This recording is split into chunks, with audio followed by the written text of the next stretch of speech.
एक नुआ रूप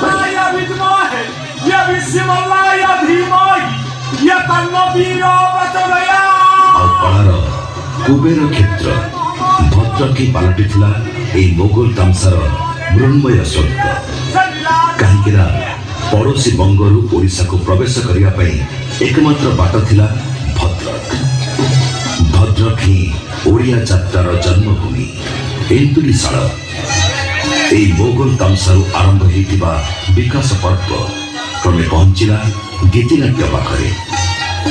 अल्प संलाप को बेसी बेसी संगीत ओडिशा रे आरंभ हैला गीतिनाट्यर नुआ धारा।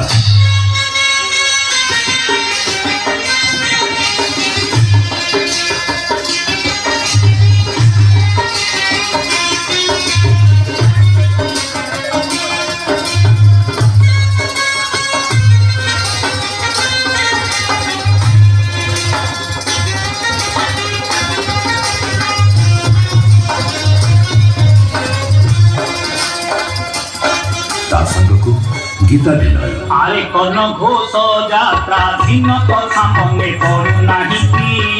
आरे कन घोष यात्रा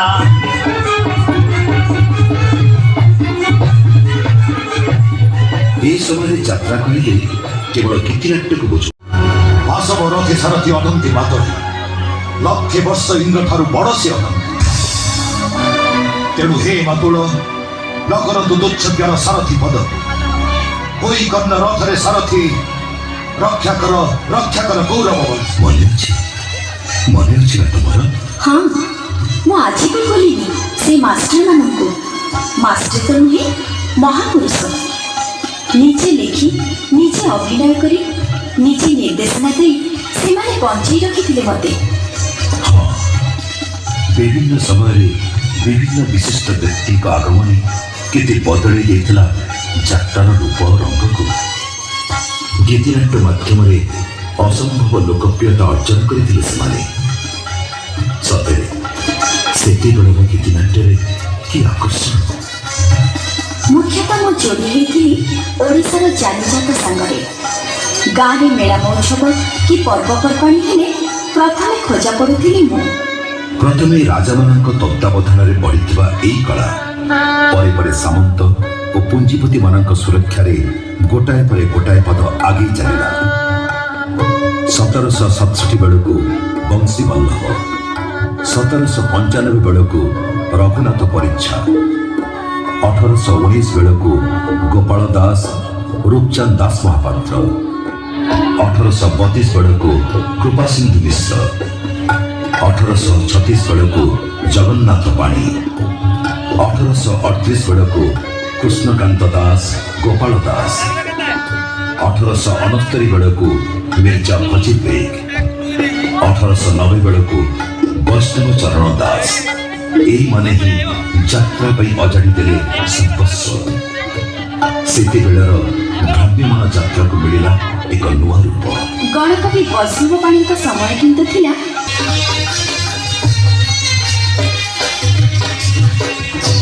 विंश शताब्दीर प्रथम 5टी दशक भितर यात्रार रूपरेख स्पष्ट नथिला।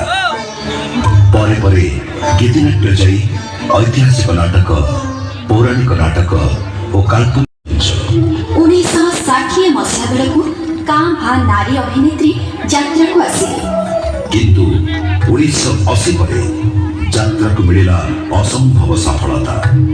संपूर्ण व्यावसायिक भंगी रे यात्रा आरंभ होला। यात्रा प्रति लोकंकर क्रमवर्धिष्ट श्रद्धा यात्रा शिल्प और यात्रा कलाकार मानकु आर्थिक स्तर रे कला समृद्ध। प्रचार प्रसार विज्ञापन और आधुनिक ज्ञान कौशल व्यवहार यात्रा को दिला एक नुआ दिग। बहु शिक्षित युवक युवती यात्रा को निजर क्यारियर भाव ग्रहण कले। बहु प्रसिद्ध नाट्यकार और निर्देशक मानकर आविर्भाव यात्रा को आहुरी लोकप्रिय कला। एपरिकी सिनेमा शिल्पर बहु छमुआ कलाकार माने भी यात्रा मुहायले। वैषयिक कौशल प्रभाव यात्रा है संपूर्ण आधुनिक। अबला मानक ठारू भी आहरी बेसी दरमा मिलिला यात्रा कलाकार मानकु।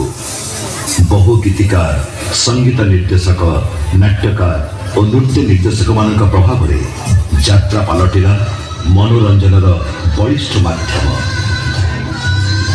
आज मु गर्व कहबी हे यात्रा तमे समय सहित ताल मिली प्रमाण कर निजक बंचई रखिपारिच गोटाए गौरवमय परंपरा को।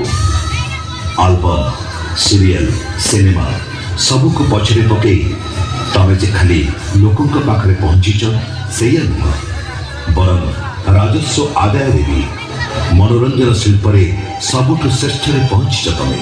यात्रा को नहीं नाही नथिबा अवशेष आज जाए मो नाटक को मिलिनी साहित्यर मान्यता न मिल अमलाकर फाइल अगणित जनतार हृदय बसीच तमे मनोरंजन सबुठ श्रेष्ठ माध्यम पलटिच तमे। गीति नाट्य बा गीताभिनय आज रंगमहल केड़े विशाल यात्रा यात्रा माध्यम सारा संसार को बदलवार स्वप्न रंगमहल